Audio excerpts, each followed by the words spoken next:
तो देखो चैप्टर का नाम है चैप्टर 6, चैप्टर का नाम है रेशियो एंड प्रोपोर्शन। चैप्टर का नाम है रेशियो एंड प्रोपोर्शन। तो यहाँ पे आप हम लोग सबसे पहले प्रोपोर्शन का मतलब क्या होता है समझो। अगर चलो आपको ए बी सी डी करके आपको 4 डाटा दिया हुआ है और आपको बोल दिया दे आर इन प्रोपोर्शन, आपको ऐसे ए बी सी डी करके डाटा दे दिया है और लिख दिया कि वो क्या है, वो प्रोपोर्शन में है। प्रोपोर्शन, तो प्रोपोर्शन का मतलब होता है ये इस फॉर्म में है, A by B equal to C by D. आप चाहो तो इसको ऐसे भी लिख सकते हो, A is to B equal to C is to D. ये चाहो तो इसको आप ऐसे भी लिख सकते हो further, A is to B फिर इक्वल टू की जगह ये 4 बिंदु यूज़ करोगे और लिखोगे सी इज टू डी। तो तीनों का मतलब एक ही होता है। तो कभी भी बोलेगा कि ये 4 नंबर प्रोपोर्शन में है, मतलब इस पहला 2 का रेशियो दूसरा 2 का रेशियो से क्या होगा, बराबर होगा। तो चीज़ आपको समझ में आ रहा है।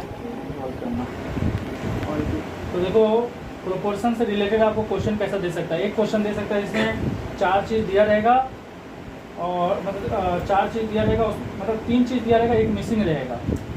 ओके, और आपको बोलेगा कि ये चारों जो है प्रोपोर्शन में है, तो आपको क्या करना है, A by B equal to C by D करना है। मान लो ये मिसिंग है तो उसको एक्स ले लेना है और आप क्रॉस मल्टीप्लिकेशन करके सॉल्व कर लोगे।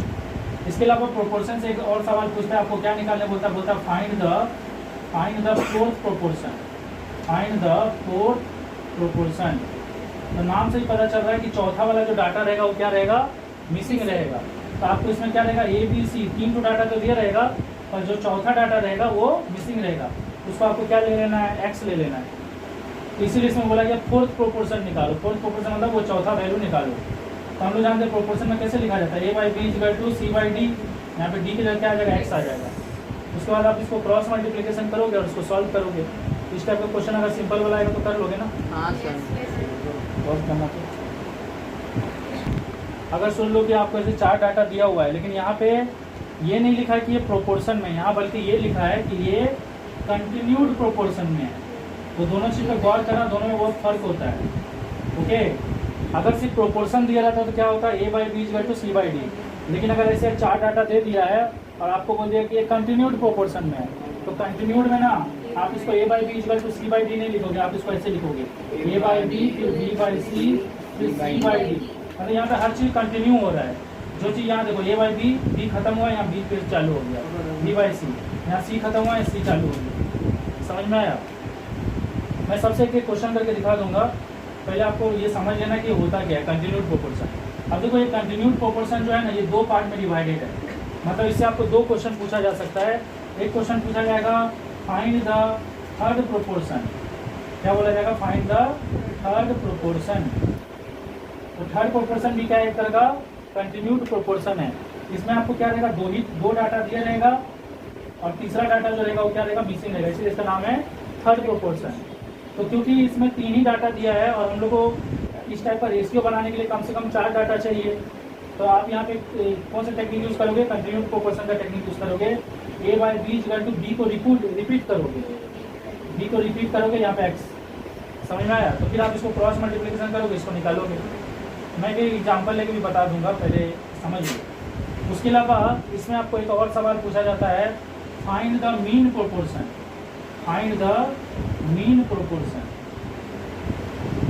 अब ये मीन प्रोपोर्शन क्या होता है, मीन प्रोपोर्शन में आपको 2 नंबर दिया रहेगा और जो बीच वाला नंबर रहेगा ना वही मिसिंग रहेगा। नाम में ही लिखा है मीन, मीन का मतलब होता है मिडिल। तो इसमें क्या रहेगा, आपको 2 नंबर दिया रहेगा और बीच वाला मिसिंग रहेगा। तो इस एक्स को निकालने के लिए भी आपको कौन सा टेक्निक यूज़ करना है, कंटिन्यूड प्रोपोर्शन का टेक्निक यूज़ करना है। मतलब इसमें ऐसे होगा, A by X equal to x by B. फिर इसको आप क्रॉस मल्टीप्लिकेशन करोगे और इसको सॉल्व करोगे। अभी मैं क्या करने वाला हूँ, एक एक करके प्रोपोर्शन का, कंटिन्यूड प्रोपोर्शन का, थर्ड प्रोपोर्शन का, मीन प्रोपोर्शन, सबका एक एक क्वेश्चन करके दिखा रहा हूँ। तो देखो यहाँ पे एक क्वेश्चन दिया है कि x 6 18 और y are in continued proportion. ये सभी किसमें है, कंटिन्यूड प्रोपोर्शन में है। और आपको क्या बोला, ये x और y निकालने के लिए बोला है। अब क्योंकि यहाँ पे क्लियर कर दे दिया कि कंटिन्यूड प्रोपोर्शन में है, और यहाँ पे सारा डाटा क्या होगा, रिपीट होगा। ये x बाई 6 होगा, फिर 6 बाई 18 होगा, फिर 18 बाई y होगा। ये चीज़ आपको समझ में आ रहा है। यहाँ पे क्या हुआ, ये देखो x बाई 6 हुआ, फिर 6 रिपीट हुआ, फिर 6 बाई 18 हुआ, 18 रिपीट हुआ। अरे कैसे हो रहा है, समझ में आ रहा है ना। अब इसमें से क्या करना है आपको, कोई आपको इसको और इसको ले लेना है और यहाँ पे इसको लेना है, क्योंकि अगर आप इसको लोगे तो दोनों में मिसिंग पैरामीटर है, तो ये कभी सॉल्व नहीं होने वाला। तो x by 6 equal to 6 by 18 हो जाएगा और इधर 6 by 18 equal to 18 by y हो जाएगा। ये हो जाएगा 6 3 जा 3 2 जा x इजिकल टू हो जाएगा 2 और यहाँ पे हो जाएगा ये 6 3 जा और y इधर आएगा 3 उधर जाएगा, तो ये हो जाएगा 18 इंटू 3 54। ऐसे करके आपका एक्स वाई निकल गया। ये समझ में आया आप कैसे किए हैं? तो देखो यहाँ पे 3 5 27 दे दिया है और आपको क्या निकालने बोला है? आपको निकालने बोला है फोर्थ प्रोपोर्शन। फोर्थ प्रोपोर्शन मतलब इसका जो चौथा डाटा है वो मिसिंग है, और हम लोग जानते हैं फोर्थ प्रोपोर्शन जो होता है वो एक तरह का प्रोपोर्शन है, और प्रोपोर्शन में ये जो डाटा होता है वो रिपीट नहीं होता। इसमें सिंपली हम लोग कैसे लेते हैं 3 by 5 equal to 27 by x. ये चीज़ पे आप ध्यान देना, कंटिन्यूस जब भी बोल देगा तभी डाटा रिपीट होगा। मीन प्रोपोर्शन भी बोलेगा तो डाटा रिपीट होगा, थर्ड प्रोपोर्शन भी बोलेगा तो डाटा रिपीट होगा, लेकिन फोर्थ प्रोपोर्शन बोलेगा तो आपको सिंपली इसका रेशियो लेना और इसका। तो ये हो जाएगा आपका 3x इजिकल टू 27 इंटू 5, थोड़ा सा आपके लिए हम ऐसे कर दे रहे हैं 27 इंटू 5 बाई 3 3 9 जा, ये हो जाएगा x इजिकल टू 45। ये चीज़ आपको समझ में आया? ओके, तो ये हो गया कि एक क्वेश्चन में क्या फाइंड करने वाला था, फाइंड द फोर्थ प्रोपोर्शन। आपको फोर्थ प्रोपोर्शन निकालने बोला था। उसी तरह से एक क्वेश्चन दे दिया है 5 और 10 दे दिया, ओके, और आपको बोला फाइंड द थर्ड प्रोपोर्शन। आपको थर्ड प्रोपोर्शन निकालना है। थर्ड प्रोपोर्शन मतलब इसमें तीसरा डाटा जो है मिसिंग है, तो आपको उसको x ले लेना है। और हम लोग जानते हैं थर्ड प्रोपोर्शन एक तरह का क्या है, कंटिन्यूड प्रोपोर्शन है, इसमें डाटा रिपीट होगा। 5 by 10 equal to 10 by x, तो ये हो जाएगा 5x equal to 100, x equal to हो जाएगा 20। ऐसे करके थर्ड प्रोपोर्शन निकल गया। उसी तरह से एक तो और क्वेश्चन दिया है जिसमें 3 और 75 दिया है, ओके, और आपको बोला फाइंड द मीन प्रोपोर्शन। आपको इसका मीन प्रोपोर्शन निकालना है। तो मीन प्रोपोर्शन जब भी निकालने बोलेगा तो आपको मिडिल वाला वैल्यू निकालना है, ओके। तो मिडिल वाला में क्या हो जाएगा, ये हो जाएगा, क्योंकि हम लोग जानते हैं मीन प्रोपोर्शन भी एक तरह का कंटिन्यूड प्रोपोर्शन है। तो ये हो जाएगा 3 by x equal to x by 75। ये हो जाएगा एक्स स्क्वायर इजिकल टू हो जाएगा 75 इंटू 3। 75 इंटू 3 करेंगे तो कितना होगा, 5 3 जा 15 और 7 3 जा 21, 225 हो जाएगा ये। तो एक्स इजिकल टू कितना हो जाएगा, √225। और हम लोग जानते हैं 225 जो है वो 15 का स्क्वायर है, तो 15 का स्क्वायर मतलब 15 इंटू 15, तो 115 बाहर आ जाएगा। ये सारा चीज़ आपको समझ में आया ना? तो ये सब सारा हुआ क्वेश्चन था। देखो यहाँ पे एक क्वेश्चन दिया है, यहाँ पे क्वेश्चन कुछ ऐसा दिया हुआ है, find the numbers such that mean proportion between them is 24। आपको लिखा है फाइंड द नंबर्स लिखा है, मतलब यहाँ पे 2 नंबर है और बोला कि उन दोनों का जो मीन प्रोपोर्शन है वो 24 है। तो आपको वो दोनों नंबर को क्या ले लेना है, let the numbers be X and Y. इन दोनों का मीन प्रोपोर्शन दे दिया है। मीन प्रोपोर्शन का मतलब होता है इसका मिडिल वाला वैल्यू दे दिया है। मीन प्रोपोर्शन कितना दे दिया है, 24। मीन प्रोपोर्शन 24 दे दिया है। तो ये हो जाएगा, हम लोग जानते हैं मीन प्रोपोर्शन में क्या होता है, कंटिन्यूड प्रोपोर्शन होता है। तो ये हो जाएगा x by 24 equal to 24 by y. तो ये हो जाएगा x into y equal to 24 का स्क्वायर। 24 का स्क्वायर आई थिंक 576 होता है। तो ये एक्स वाई इक्वल टू हो जाएगा 576। ये हमारा इक्वेशन 1 हो गया। आगे क्वेश्चन में लिखा है and the third proportion to them is 192। इन दोनों का जो थर्ड प्रोपोर्शन है वो कितना है, 192 है, मतलब इसका जो तीसरा नंबर है वो है 192। और हम लोग जानते हैं थर्ड प्रोपोर्शन भी एक तरह का कंटिन्यूड प्रोपोर्शन है। तो ये हो जाएगा x by y equal to y by 192। ये हो जाएगा आपका Y square is equal to 192x। ये हमारा इक्वेशन 2 हो गया। अभी हम लोग को इक्वेशन 1 और इक्वेशन 2 से इसको सॉल्व करना है। कैसे सॉल्व करेंगे ध्यान से देखो। हम लोग क्या करेंगे, यहाँ पे x इजिकल टू ले लेंगे 576 बाई वाई। लिख सकते हैं कि नहीं, ये y को इधर ले आए और ये x का वैल्यू जो है ना 576 बाई वाई, इसको हम लोग यहाँ पुट कर देंगे। तो ये हो जाएगा आपका वाई स्क्वायर और ये हो जाएगा 192 और यहाँ हो जाएगा 576 बाई वाई। ये y इधर आके क्या हो जाएगा, वाई क्यूब हो जाएगा और यहाँ बचेगा 192 इंटू 576। यहाँ तक आपको समझ में आया। अब ये जो वाई क्यूब है वो उधर जाके क्या हो जाएगा, उधर जाके हो जाएगा क्यूब रूट और ये हमारा हो जाएगा 192 इंटू 576। अभी मैं इसको लिख सकता हूँ 576 को 24 इंटू 24 और 192 को लिख सकता हूँ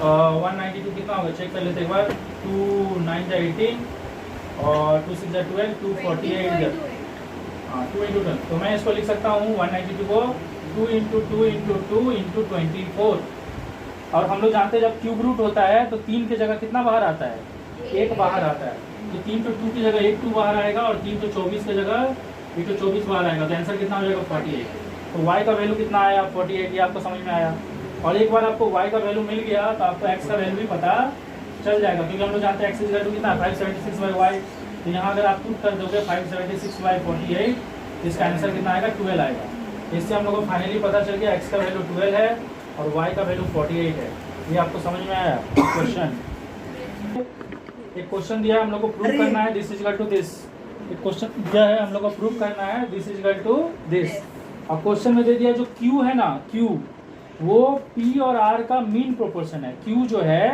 वो p और r का मीन प्रोपोर्शन ये दिया हुआ है मतलब क्वेश्चन में लिखा है if q is the mean proportion between p and r prove that this is equal to this तो हम लोग को क्या दे दिया क्वेश्चन में कि जो q है वो p और r का क्या है मीन प्रोपोर्शन है तो हम लोग जानते हैं अगर ये मीन प्रोपोर्शन है तो मीन प्रोपोर्शन में क्या होता है एक तरह का कंटिन्यूड प्रोपोर्शन होता है इसको हम लोग ऐसे लिख सकते हैं p/q = q/r दिस इंप्लाइज क्या हो जाएगा q² = pr ये होगा कि नहीं अब हम लोग को क्या करना है हम लोग को इस हिंट से ये जो हम लोग को गिवन है उससे हम लोग को ये पता चल गया लेकिन हम लोग को क्या प्रूव करना है दिस इज टू दिस अब कैसे करेंगे हम लोग LHS लिख लेंगे पहले क्या लिखेंगे LHS लिख लिया LHS में क्या है PQ + QR + RP/P + Q + R का होल क्यूब ये दे दिया ठीक है अब मुझे एक चीज बताओ PR का वैल्यू कितना है Q² और RP और PR क्या होता है सेम ही होता है ना तो मैं RP की जगह RP का क्या लिख सकता हूँ Q² लिख सकता हूँ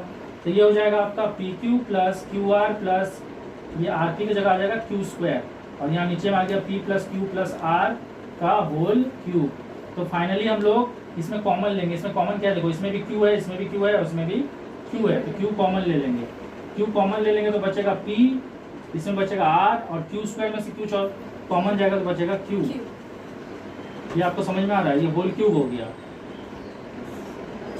और नीचे क्या है PQR अब देखो P + Q + R यहाँ भी और यहाँ पे भी P + Q + R आया तो ये पूरा क्या होगा कट जाएगा तो हमारा फाइनली आंसर क्या आएगा Q का होल क्यूब आएगा कि नहीं अब Q का होल क्यूब को मैं ऐसे लिख सकता हूँ कोई बताओ तो मुझे Q² × Q लिख सकता हूँ और Q² का वैल्यू कितना है PR तो ये हो गया PRQ देखो हमारा RHS आ गया कि नहीं RHS में हमको PQR चाहिए था वही PQR और PRQ सेम ही है हाँ ठीक है पॉज कर देना वो तो सॉल्व कीजिए देखो यहाँ पे ये गिवन दिया हुआ है ये आपको गिवन दिया और आपको ये प्रूव करना है ओके तो इस टाइप का क्वेश्चन जब भी मिले तो ज़्यादा दिमाग मत दौड़ाना बस करते जाना तो कुछ ना कुछ तो होगा ही ठीक है तो जैसे कि हम इसका प्रूफ करके दिखा रहे हैं अभी तो मुझे देख के ही लग रहा है कि इसको अगर मैं यूज़ करूँ तो मेरा कुछ होने वाला नहीं है पर इसको करने से शायद कुछ हो सकता है तो लेट्स ट्राई करते हैं शायद कुछ हो जाए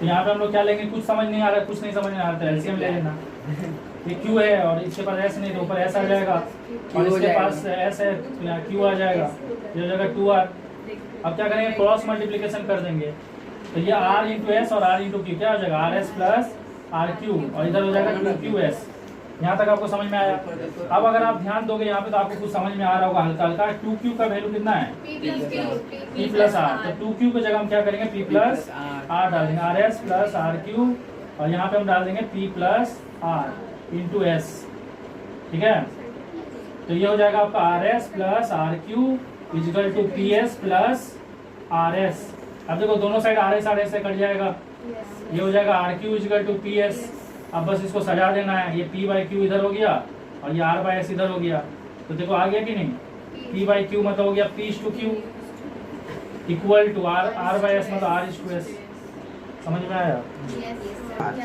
देखो यहाँ पे आपको ऐसे 4 नंबर दे दिया है ऐसे आपको 4 नंबर दे दिया है यहाँ पे 4 नंबर दिया ना 10 18 22 38 बोला है इसमें क्या नंबर को ऐड करेंगे सब में क्या नंबर को ऐड करेंगे तो ये सभी का सभी प्रोपोर्शन में रहेगा बोला एक प्रॉपर नंबर एक पार्टिकुलर नंबर है जिसको हम सब में ऐड करेंगे तो ये किस में आ जाएगा प्रोपोर्शन में तो लेट इट बी, लेट मान लो कि वो नंबर x है, तो ये इसमें ऐड करेंगे तो कितना हो जाएगा 10 प्लस एक्स, ये हो जाएगा 18 प्लस एक्स, ये हो जाएगा 22 प्लस एक्स, ये हो जाएगा 38 प्लस एक्स। और जैसे ही आप इस नंबर को इसमें ऐड करते हो ये सभी प्रोपोर्शन में आ जाएगा।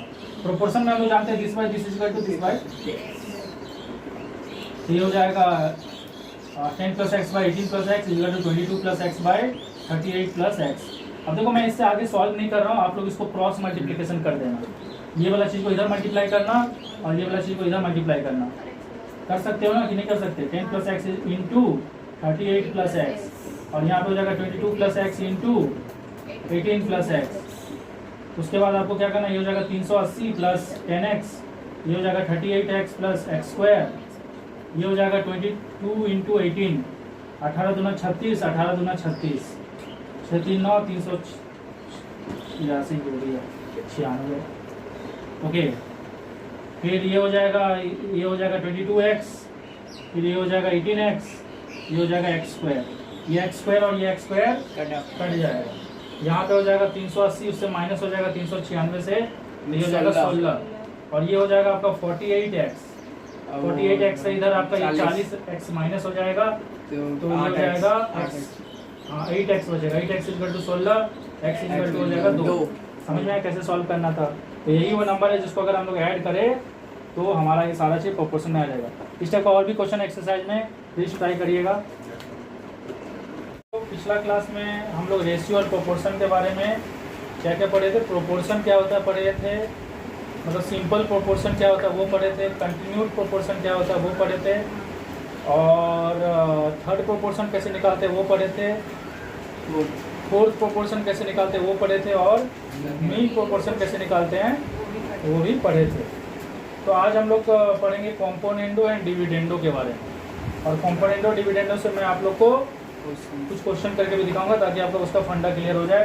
तो देखो कोई भी रेशियो अगर इस फॉर्म में है ना a by B equal to C by D, कोई भी रेशियो अगर इस फॉर्म में a by B equal to C by D, तो आपका यहाँ पे अगर आप अप्लाई करोगे बाई कॉम्पोनेंडो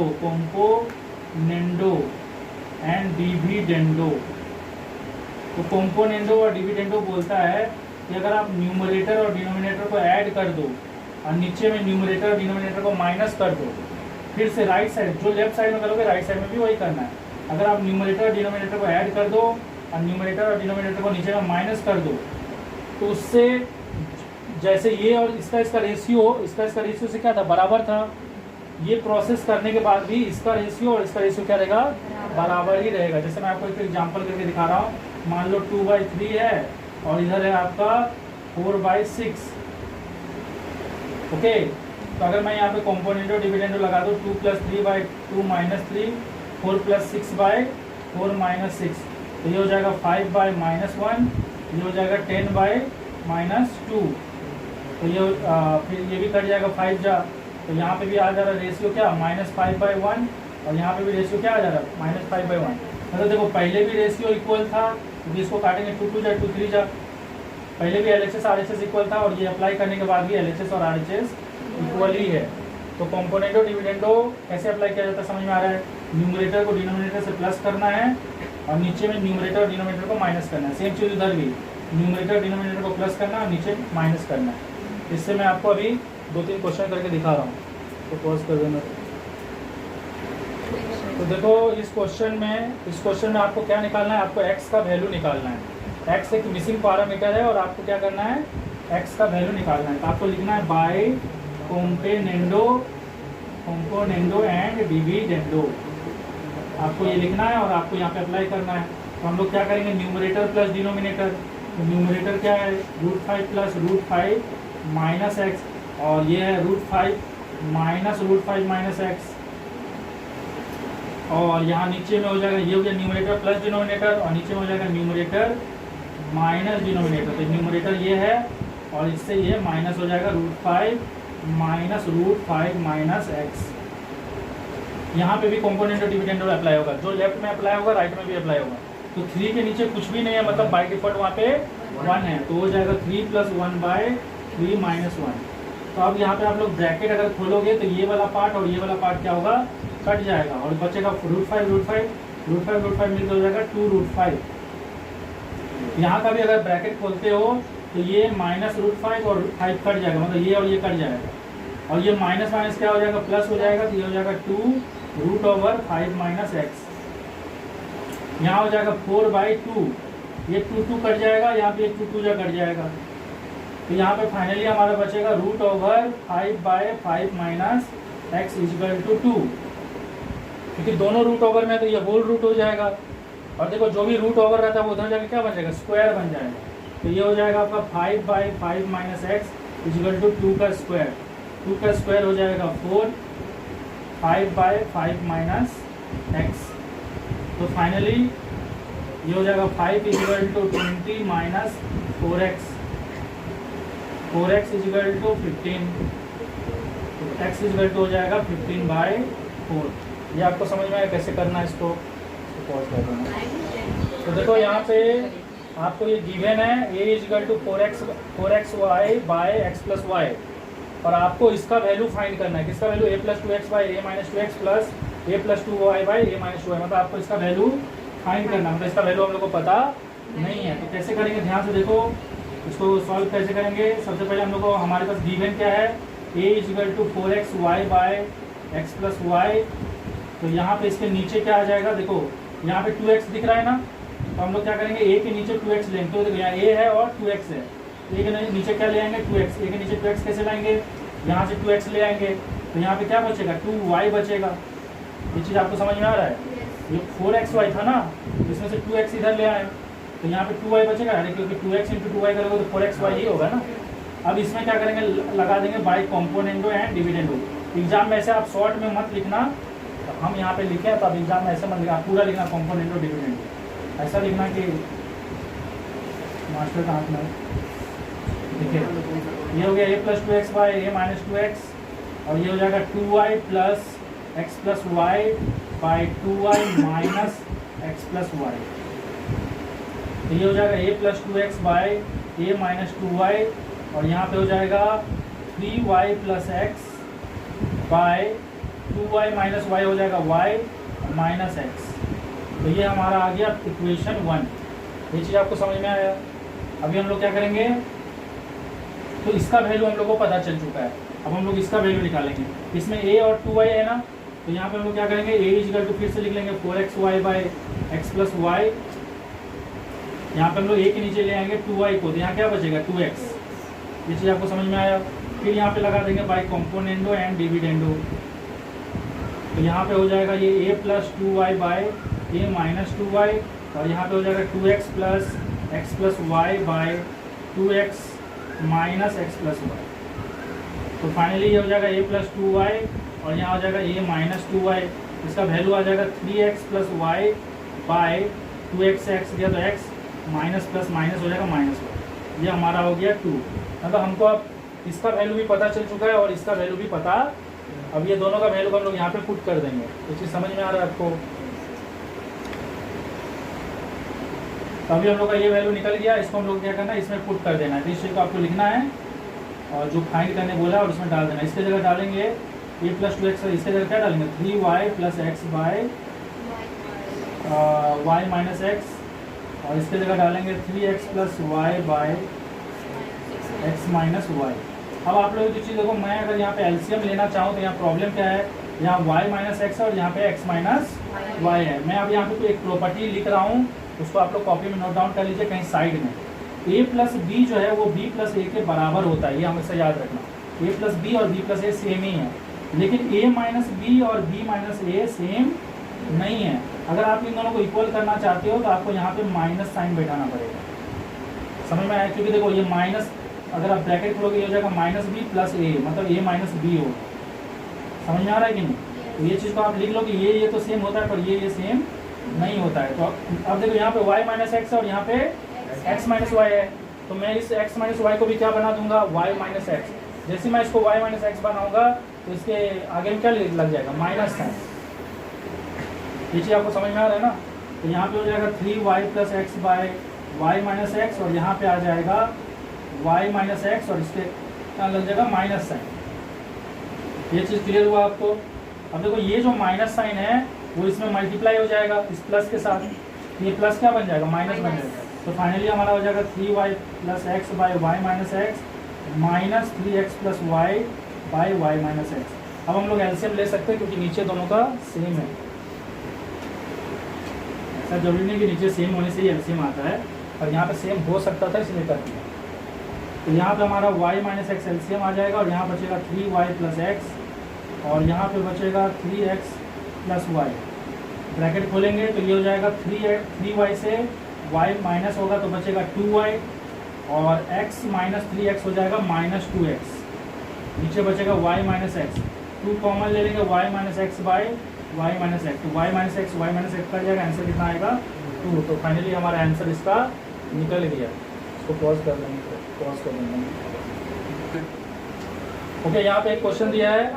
इस क्वेश्चन में भी हम लोग को क्या करना है, x का वैल्यू निकालना है और मैं इसको कैसे करने वाला हूँ, कॉम्पोनेंटो डिविडेंडो से ही। तो यहाँ पे हमारा ऐसा दे दिया, हम लोग को x का वैल्यू निकालना है। तो ये ऐसे ही हो गया, इसको मैं ऐसे लिख सकता हूँ, मुझे बताओ। मैं ऐसे लिख सकता हूँ a माइनस एक्स का whole cube by a plus x का होल क्यूब, लिख सकता हूँ कि नहीं।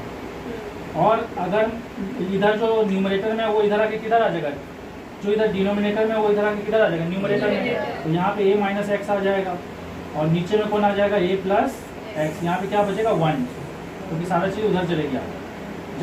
जब कोई चीज़ इधर मल्टीप्लाइड होता है और इधर डिवाइड हो जाता है, या इधर डिवाइड होता है इधर मल्टीप्लाई, तो यहाँ पे फाइनली 1 बचता है। लेकिन अगर कोई चीज़ यहाँ पे प्लस में है और वो इधर आ जाता है तो फिर यहाँ पे 0 बचता है। अरे समझ में आ रहा है कि? तो ये फाइनली हमारा हो जाएगा 16 और ये हो जाएगा a माइनस एक्स का होल टू दी पावर 4, ये हो जाएगा a प्लस एक्स का whole to the power 4 equal to 1। यहाँ तक आपको समझ में आ रहा है। उसके बाद नेक्स्ट क्या हो जाएगा, नेक्स्ट हो जाएगा ये 2a minus x by a plus x whole to the power 4। मैं ऐसे लिख सकता हूँ क्या, देख लो, क्योंकि 2 का अगर पावर 4 कर दे तो कितना आएगा, 2 2 4 टूट जाएगा, 8 2 16। a माइनस एक्स का पावर 4 कर दे तो यही आ जाएगा और a प्लस एक्स का कर दे तो यही आ जाएगा। यहाँ तक समझ में आया। अब ये जो पावर 4 है उसको हम लोग उस तरफ भेज देंगे। तो जब भी पावर को राइट साइड में भेजा जाता है तो वो ऐसा हो जाता है, जैसे यहाँ पे पावर 4 है तो उधर जाके हो जाएगा 1/4। या अगर आपको इससे तकलीफ है, अगर आपको 1/4 नहीं लिखना है तो आप इसको ऐसे भी लिख सकते हो, यहाँ पे 4 और यहाँ 1। अब मुझे तो चीज़ बताओ, हम लोग जानते हैं अगर यहाँ पे 4 लिखा है मतलब कोई भी नंबर अगर 4 बार रिपीट हो रहा है तो उसके जगह एक तो नंबर बाहर आएगा। तो यहाँ 1 को हम लोग लिख सकते हैं 1 × 1 × 1 × 1। तो 4 to 1 की जगह कितना 1 बाहर आएगा, एक 1। तो ये हमारा हो जाएगा फाइनली 1। और यहाँ पे हो जाएगा हमारा ये जो 2 है ना, दिख रहा है कि नहीं, ये अरे ये 1 बनेगा ना। ओके देखिए, यहाँ तक समझ में आया। फिर ये 2 को हम लोग उधर भेज देंगे, क्या बचेगा a minus x by a plus x equal to 1/2। यहाँ तक समझ में आया। ओके, इतना करने के बाद अभी मैं यहाँ पे क्या लगाने वाला हूँ, कॉम्पोनेंटो डिविडेंडो। पॉज कर लें। अभी क्या करना है, यहाँ पे कॉम्पोनेंटो डिविडेंडो लगाना है। तो कॉम्पोनेंट डिविडेंडो लगाने के लिए हो जाएगा a minus x plus a plus x, नीचे हो जाएगा a minus x by a plus x minus कर देंगे। मतलब देखो numerator plus denominator by numerator plus denominator by numerator minus denominator. यहाँ पे हो जाएगा 1 + 2 बाय 1 - 2। तो फाइनली ये एक्स जो ब्रैकेट खुलेगा तो कट जाएगा और यहाँ पे ये a और ये कट जाएगा ब्रैकेट खुलने से, और ये -x और ये भी -x हो जाएगा। नीचे हो जाएगा -2x, ऊपर हो जाएगा 2a, ये हो जाएगा 3y -1, माइनस माइनस कट जाएगा, 2 कट जाएगा। फाइनली x का वैल्यू आएगा a/3। यही हमारा आंसर है। तो चीज़ आपको समझ में आया, तो पॉज कर लेना। तो देखो यहाँ पे एक और टॉपिक मैं बता रहा हूँ, के मेथड, और ये लेकिन आपके सिलेबस में नहीं है, ठीक है, ये याद रखना, सिलेबस में नहीं है, लेकिन फिर भी मैं एक बेसिक आइडिया दे रहा हूँ। तो यहाँ पे एक क्वेश्चन दिया है कि इफ a/b = c/d = e/f, अगर ये ऐसा है तो सो दैट आपको शो करना है, कि a³ b + 2c² e -3a e² f by b⁴ + 2d² f -3bf³ = ace/bdf। मतलब आपको ये गिवन है, ठीक है, ये अगर गिवन है और आपको प्रूव करना है this is equal to this, समझ में आ रहा है? तो बहुत देख के जितना डरावना लग रहा है उतना है नहीं, के मेथड नाम है ना। तो आपको क्या करना है, आपको जो भी दिया रहेगा, अभी हम लोग यहाँ पे सॉल्यूशन निकालने वाले हैं, तो आपको ये जो भी दिया रहेगा ना उसको इक्वल टू क्या ले लेना, के ले लेना। A by B is equal to C by D is equal to E by F is equal to K ले लेना, ठीक है, बहुत सिंपल है। ऐसे लिख देना let this is equal to k. तो इससे हम लोग का क्या होगा, ए बाई बी भी के हो गया, सी बाई डी भी के हो गया, ई बाई एफ भी के हो गया। तो आपका ए का वैल्यू हो जाएगा बी के, सी का वैल्यू हो जाएगा डी के, ई का वैल्यू हो जाएगा एफ के। आपको ए और सी और डी ई का वैल्यू मिल गया। इस वैल्यू को क्या करो, आप LHS पहले लिख लो। तो LHS लिख लो, LHS लिख लिए, जैसे A cube B plus 2c square E minus 3a E square F divided by B to the power 4 2d square F minus 3b F cube, ये लिख लिए। अब हम लोग क्या करेंगे, जहाँ जहाँ ए है, सी है और ई है, वहाँ वहाँ इसका वैल्यू पुट कर देंगे। तो ए की जगह पुट कर देंगे बी के, तो ये हो जाएगा बी के का whole cube plus into B, और यहाँ पे सी के जगह डाल देंगे डी के, तो ये हो जाएगा डी के का होल स्क्वायर इंटू ई। यहाँ पे अगर हम लोग ई के जगह डाल देंगे एफ के, तो यहाँ हो जाएगा एफ के का होल स्क्वायर इंटू एफ। समझ में आ रहा है? जहाँ जहाँ ए बी सी लिखा वहाँ वहाँ, मतलब ए सी डी लिखा वहाँ वहाँ उसका वैल्यू डाल दो। और नीचे में क्या क्या है, नीचे में B to the power 4 2d square F minus 3b F cube. यहाँ तक आपको समझ में आया? तो पॉज करना पड़ेगा। तो देखो अब हमारा इतना तक आ गया। अब यहाँ पे देखो ये b का क्यूब और इंटू बी क्या हो जाएगा, b टू द पावर 4 हो जाएगा, और k का क्यूब k क्यूब रहेगा। फिर यहाँ पे क्या हो जाएगा, यहाँ पे ये d का स्क्वायर, ये हो जाएगा 2d का स्क्वायर, और हाँ ये हो जाएगा 2d का स्क्वायर ई और k स्क्वायर हो जाएगा। यहाँ पे हो जाएगा आपका, हाँ यहाँ पे भी तो a है। अच्छा यहाँ पे हमें गलती कर दी है, इसको थोड़ा सुधार लो। यहाँ पे भी a का वैल्यू में भी पुट करेंगे। तो यहाँ पे a का वैल्यू कितना है, b के है ना, यहाँ सिर्फ a लिखा था ना, तो यहाँ पे b के आ जाएगा। ये चीज़ समझ में आ रहा है? तो यहाँ पे ये हो जाएगा 3, बताओ थोड़ा वैल्यू बताओ, 3, और फिर हो जाएगा b क्यूब कहाँ से, हाँ b हो गया, और ये f का स्क्वायर और f मिलकर हो जाएगा f क्यूब, होगा कि नहीं?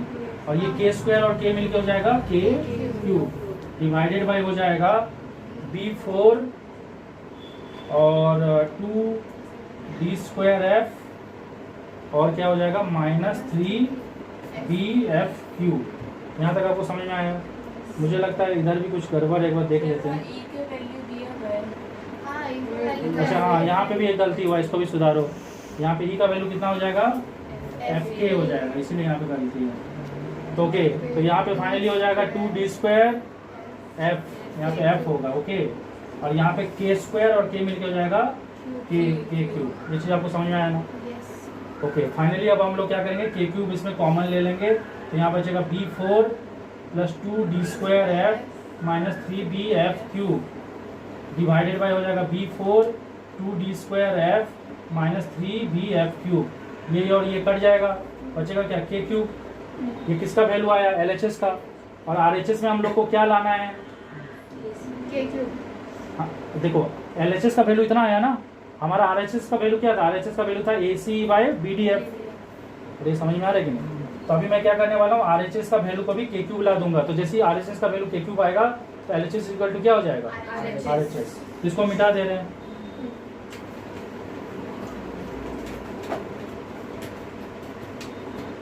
तो फाइनली हम RHS भी लिख लेते हैं। तो हमारा किसका वैल्यू निकला, LHS का वैल्यू निकला। RHS का वैल्यू है ACE BDF। ए का वैल्यू कितना था, BK, सी का वैल्यू कितना था, DK, और ई का वैल्यू था FK। तो ये फाइनली हो जाएगा BDF, यहाँ हो जाएगा k cube is BDF by BDF कर जाएगा, के क्यूब आ जाएगा। तो लिखोगे therefore LHS is equal to RHS। तो के मेथड में ये इसी टाइप का क्वेश्चन तो देगा। ठीक है, पॉज कर देना, पॉज कर दे बाबा जी।